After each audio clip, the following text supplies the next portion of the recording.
Hello students, today we are starting the third video for data structure using C lecture series, and today we are going to start with arrays. We'll discuss definition of array, understanding the definition of array, and introduction to one-dimensional array in this video. Now starting, what is an array? An array is a data structure containing a number of data values, all of which are of same type. Elaborate करेंगे इस definition को हम 3 हिस्सों में. An array is a data structure. Data structure की definition क्या है? Containing a number of data values, एक से ज़्यादा values इसके साथ आएंगी, which are of same type. क्योंकि एरे की जो डेफिनेशन है वो है an array is a data structure containing a number of data values all of which are of same type. इसे समझने की कोशिश करेंगे कि एरे एक डेटा स्ट्रक्चर है. और डेटा स्ट्रक्चर क्या है? Data structure is a format for organising and storing data. मकसद ही डेटा स्ट्रक्चर का ये है कि हम जितना भी डेटा है उसको ऑर्गेनाइज करके रखें, स्टोर करके रखें और फिर उसे फर्दर हम यूज़ कर लेते हैं. Also, each data structure is designed to organize data to suit a specific purpose, है ना. तो फॉर एग्जांपल अगर हम ये कहते हैं array is a data structure which you can visualize as follows. ये मेमोरी है जो नीचे आपको बॉक्स दिखाई दे रहे हैं और उस मेमोरी को हमने छोटे छोटे पार्ट्स में, चंक्स में डिवाइड कर लिया है. Imagine an array as a large chunk of memory divided into a smaller block of memory and each block is capable of storing a data value of some type. जैसे एक classroom है, classroom के बाहर board लगा हुआ है कि ये BSc math honour second year की क्लास है. तो वो एक मेमोरी लोकेशन है. फिर उस मेमोरी लोकेशन के अंदर इंडिविजुअल स्टूडेंट्स को बिठाने के लिए अगर हमने चेयर्स लगा रखी हैं, डेस्क बेंच लगा रखे हैं, तो यही कुछ हम यहाँ डिस्कस करेंगे कि एरे मीन्स ये पूरी क्लास की बात हो रही है. और फिर उसके बाद रोल नंबर 1 कौन है, 2 कौन है, 3 कौन है, 4 कौन है, 5 कौन है, ये हम एरे के अंदर स्टोर होने वाले एलिमेंट्स हैं. ऐसे हम समझेंगे. ठीक है. Now an array is a data structure containing a number of data values. का मतलब ये है कि एक से ज़्यादा डेटा वैल्यूज़ होंगी इसके अंदर. तो नीचे आपको इमेज में दिखाई भी दे रहा है, ए है, उसके सामने ब्लॉक्स हैं जिसमें 5, 6, 10, 13, 56, 76, 1, 2, 4 एंड 8 वैल्यूज़ रखी हुई है. का मतलब 10 डेटा वैल्यूज़ इस एरे के अंदर आ रखे हैं. सिमिलरली हम 5 डेटा वैल्यू के साथ भी एक इमेज देख रहे हैं. तो ये आपको समझ में आ गया होगा कि जो एरे है वो एक डेटा स्ट्रक्चर तो है ही, यानी मेमोरी को हमने छोटे छोटे हिस्सों में, चंक्स में डिवाइड करके यानी ऑर्गेनाइज कर लिया है. और फिर उसके अंदर डेटा वैल्यूज़ भी हैं. और अब हम आगे समझेंगे all of which are of same type. Now आपके सामने एक एरे आपको नज़र आ रहा है ए नाम से. इसमें कुछ वैल्यूज़ है 5, 6, 10, 13, 56, 76, 1, 2, 4, 8. सभी एक जैसी लग रही हैं, मीन्स इंटीजर नज़र आ रही हैं. तो yes, this is allowed. And the B array containing A B C D E characters all of same type, means all data is of same type. It is char array. This is allowed. And another array named C having values character A, character B, then integer A, then 5.6 a floating point number, then E again character, then integers 34, 2 and 3. This is not allowed. तो किसी array की definition में एक जैसी values ही allowed है और C जो है वो allowed नहीं है array. एरे की डेफिनेशन आपको समझ में आ गई है. अब हमें डिस्कस करना है कि एरेज की टाइप्स क्या क्या हैं. एरेज 1 डायमेंशनल एरे हो सकते हैं, 2 डायमेंशनल एरे हो सकते हैं या मल्टी डायमेंशनल एरे हो सकते हैं. तो 1 बाय 1 हम डिस्कस करेंगे. सबसे पहले हम डिस्कस करेंगे 1 डायमेंशनल एरे क्या होता है. 1 डायमेंशनल एरे जिसमें एक ही डायमेंशन है, कैसे उसको डिक्लेयर करना है और कैसे उसको डिफाइन करना है. डेफिनेशन से हम स्टार्ट करेंगे, डिक्लेरेशन भी देखेंगे. Then how to access the array elements.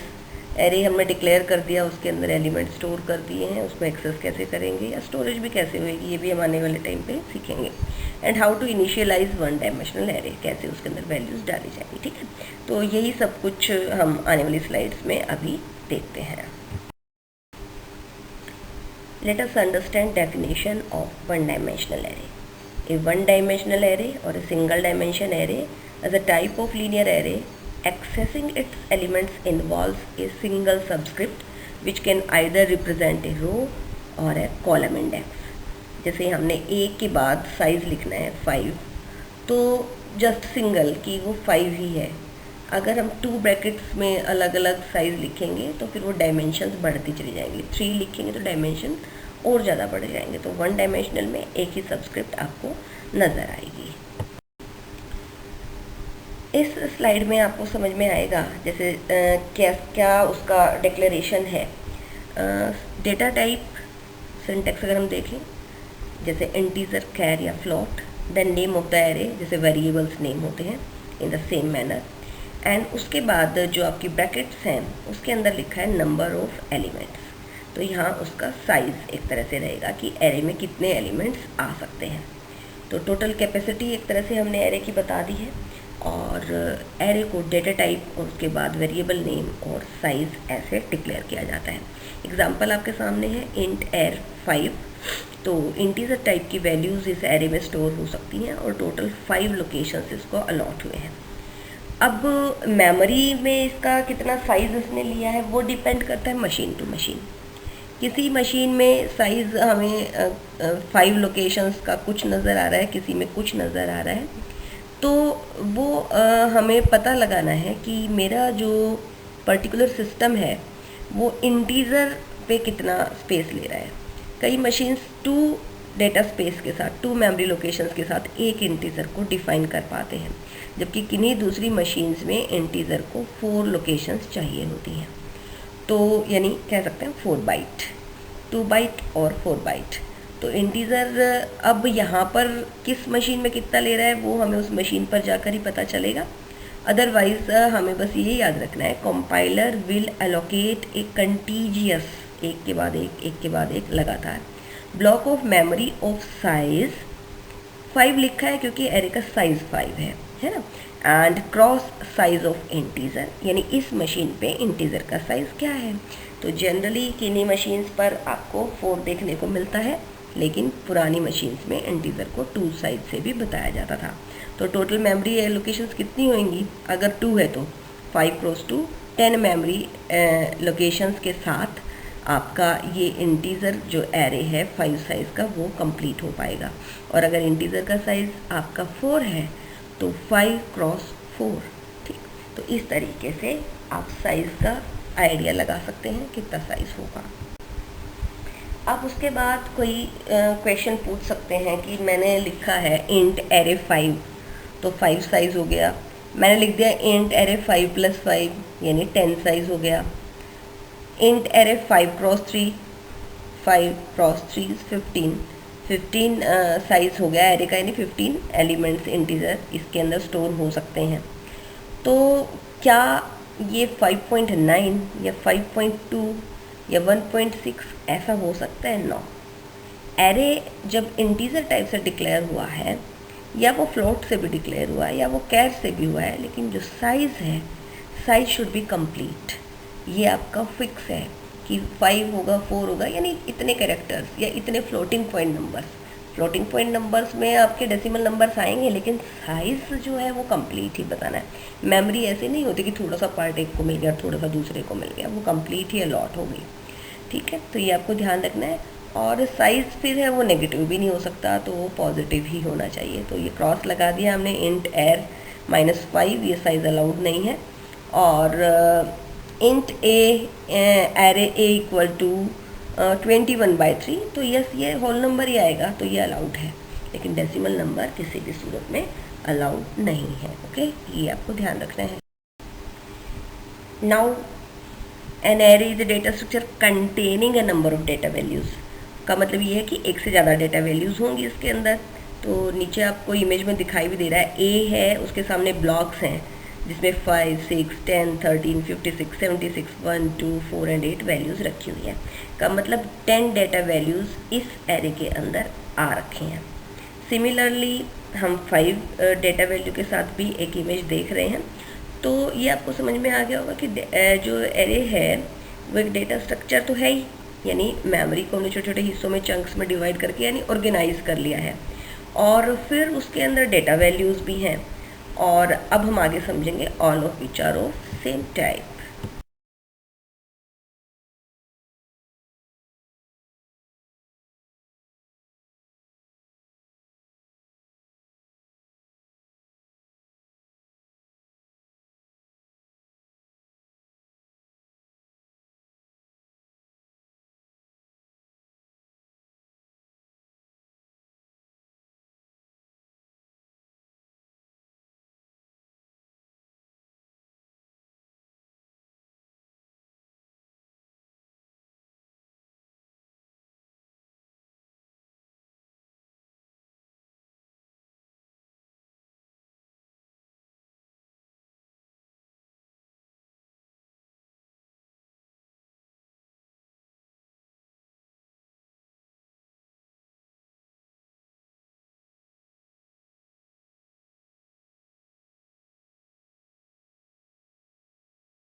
Yes yes, आप इन दिनों सी लैंग्वेज भी सीख रहे होंगे और साथ में हम डेटा स्ट्रक्चर यूजिंग सी भी सीख रहे हैं, दोनों साइमल्टेनियसली चल रहे हैं।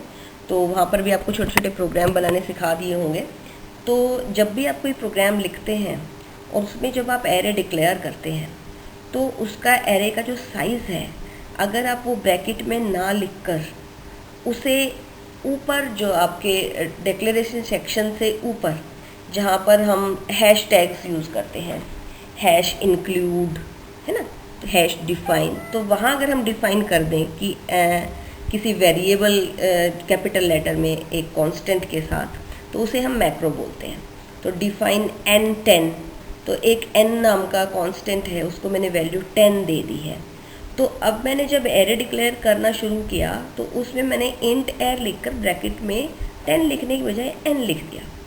तो इसको बोलते हैं कि मैंने मैक्रो को यूज़ किया है। और मैक्रो को यूज़ करने का क्या फ़ायदा है, ये आपको नेक्स्ट स्लाइड पे मैं बताती हूँ। आप सामने एक प्रोग्राम देख रहे हैं विदाउट मैक्रो, सीधा इंक्लूड प्री प्रोसेसर डायरेक्टिव्स इनको बोलते हैं, हैश इंक्लूड stdio.h यानी standard input output header file है। और उसके बाद मैंने इंट मेन के साथ प्रोग्राम स्टार्ट किया। प्रोग्राम आप सी लैंग्वेज में सीख ही रहे होंगे, तो उसकी डिटेल में हम नहीं जाएंगे। तो वहाँ पर मैंने अब लिखा सिंपली एरे के लिए इंट a10। ओके, तो अब जब मैं सीखें भी गए हम इसमें कैसे वैल्यूज़ जाती है, मैंने लिखा है फोर लूप लगाई है, आई की वैल्यू 0 से स्टार्ट करी है और एरे लेस देन 10 यानी टोटल साइज 10 है, तो 0 से लेकर 9 तक इसमें वैल्यूज़ अलाउड होंगी और हम 1 बाय 1 वैल्यूज़ इंक्रीमेंट करते चलेंगे। और फिर मैंने यहाँ पर 1 बाय 1 वैल्यूज़ को स्कैन कराने के लिए यानी मेमोरी लोकेशन पर भेजने के लिए %d लिखा है, क्योंकि इंटीजर वैल्यूज़ को %d के साथ भेजा जाता है। और एम्परसेंड यानी कि मैं एक तरह से मेमोरी लोकेशन समझा रही हूँ कि यहाँ पर जाना है, राइट करना है मेमोरी के ऊपर। तो एम्परसेंड से हमने लिखना शुरू किया और उसके बाद a और ब्रैकेट में i इज़ द इंडेक्स जिसकी वैल्यू हर बार चेंज हो जाएगी। i की value 0, then 1, then 2, then 3, then 4 यानी कि अप टू 9 एलिमेंट्स इसके अंदर आ जाएंगे। ठीक है, ऐसे ही हम प्रिंटिंग के टाइम देखेंगे। तो अब ये जब मैं 10 को चेंज करना चाहती हूँ कि मेरे को इसका साइज़ 10 नहीं रखना, मेरे को इसका साइज़ 15 रखना है, तो क्या होगा।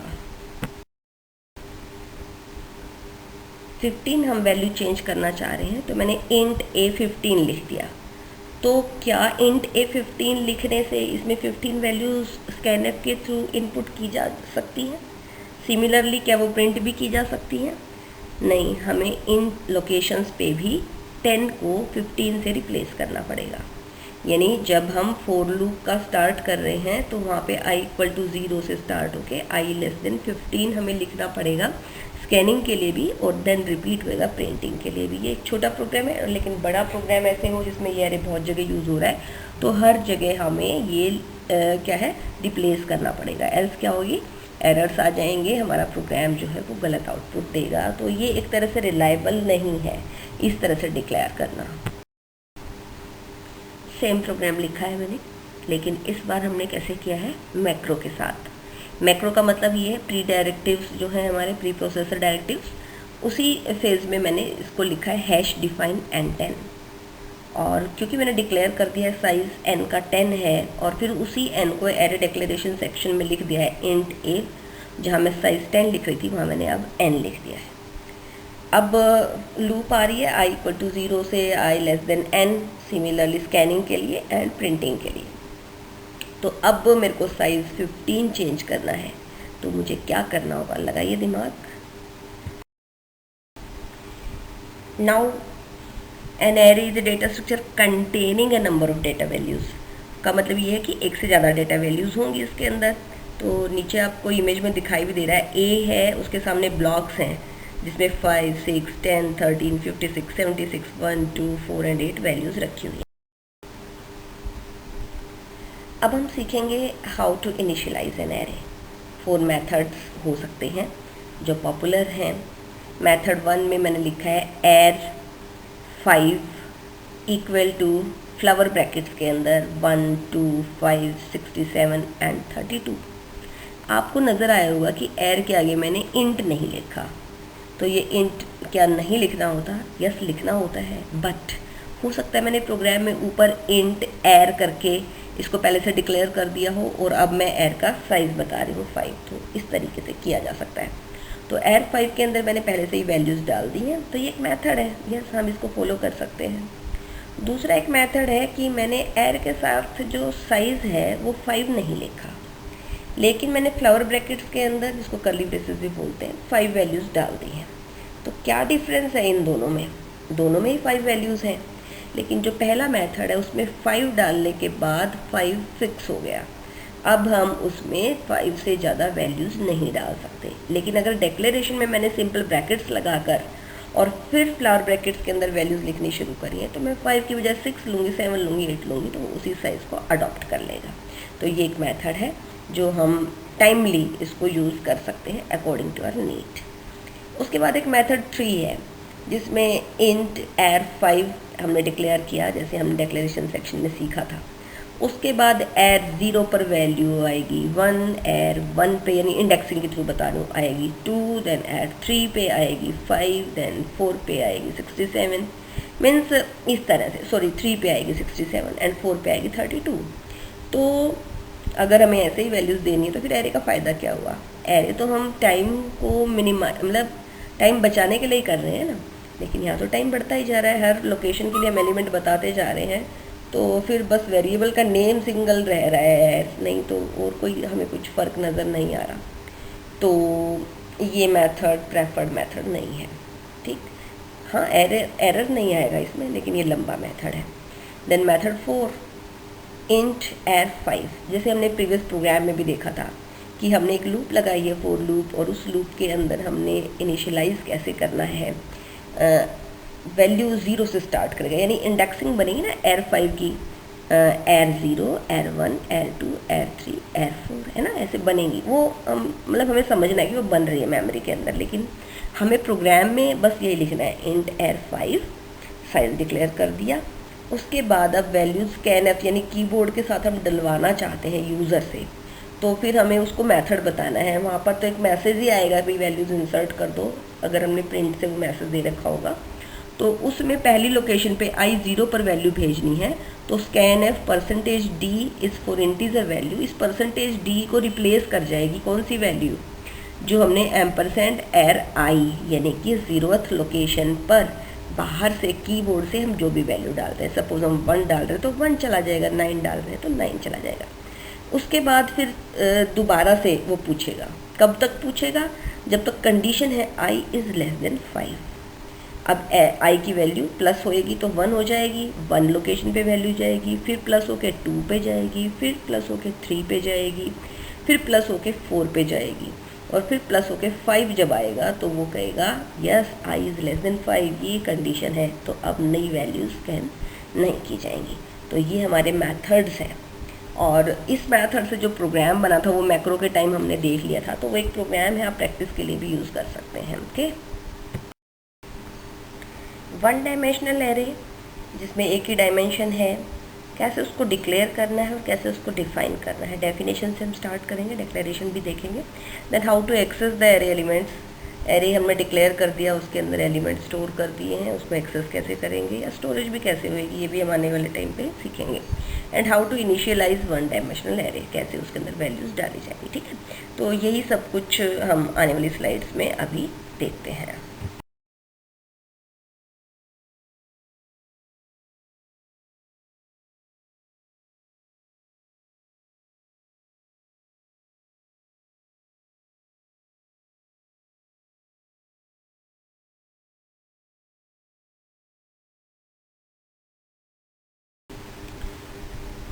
इस स्लाइड में आपको समझ में आएगा जैसे क्या क्या उसका डिक्लेरेशन है। डेटा टाइप सिंटैक्स अगर हम देखें, जैसे इंटीजर, कैर या float. Then name of the array, जैसे वेरिएबल्स नेम होते हैं in the same manner. And उसके बाद जो आपकी ब्रैकेट्स हैं उसके अंदर लिखा है नंबर ऑफ एलिमेंट्स, तो यहाँ उसका साइज़ एक तरह से रहेगा कि एरे में कितने एलिमेंट्स आ सकते हैं। तो टोटल कैपेसिटी एक तरह से हमने एरे की बता दी है, और एरे को डेटा टाइप और उसके बाद वेरिएबल नेम और साइज़ ऐसे डिक्लेयर किया जाता है। एग्जांपल आपके सामने है इंट एर 5, तो इंटीजर टाइप की वैल्यूज़ इस एरे में स्टोर हो सकती हैं और टोटल 5 लोग। Hello students, today we are starting the third video for data structure using C lecture series, and today we are going to start with arrays.